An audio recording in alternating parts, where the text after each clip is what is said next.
Suzie was born Carolyn Suzanne Broadstreet, June 28, 1942, to Vinnie and Burl Broadstreet. She grew up in Englewood, Colorado, and soon had a little brother, Michael. When she was 15 years old, Suzie gave her life to Jesus at summer camp, and she dreamed of being a missionary in China and rescuing orphaned children. Suzie met Ed French while working as a clerk at Martin Marietta, and they were married September 9, 1961. They moved to LA, where Ed got his education at Art Center. Through Suzie and her family's example, Ed accepted Christ in 1962. Ed and Suzie started their family with their first child, Mindy, born in 1963, followed closely behind by Steve in 1964. Also in 1964, they felt a calling to join New Tribe's mission in Woodworth, Wisconsin, where they served at the headquarters in support of missionaries around the world. While Ed worked in the print shop and his personal art studio, Suzie cared for the children, who now included Sherry. Suzie also served as one of the many house mothers to the other mission children.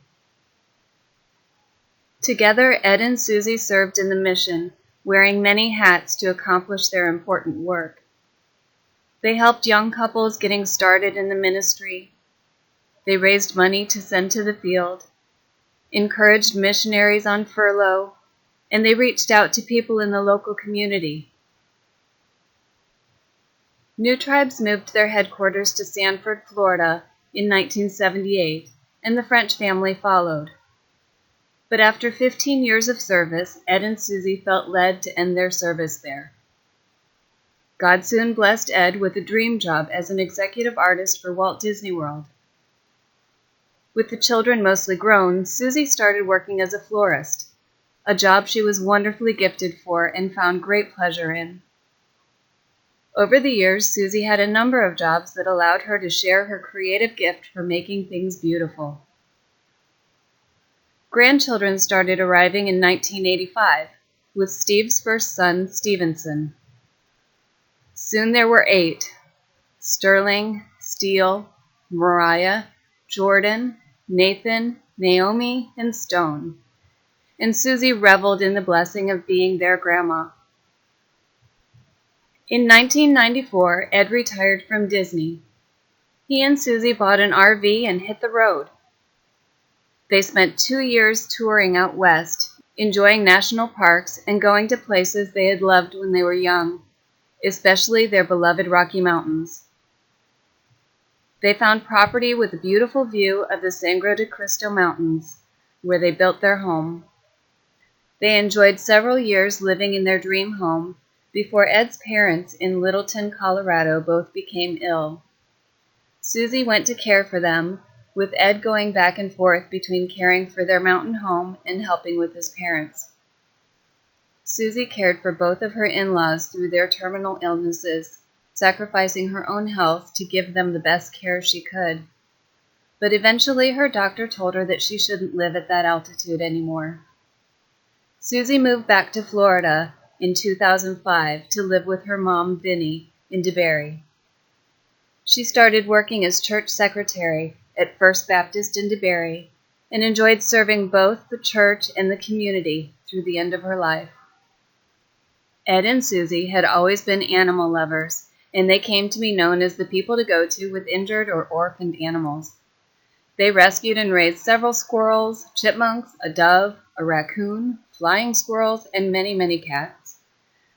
Suzie could never turn away an animal in need of rescue, and she tenderly cared for their needs.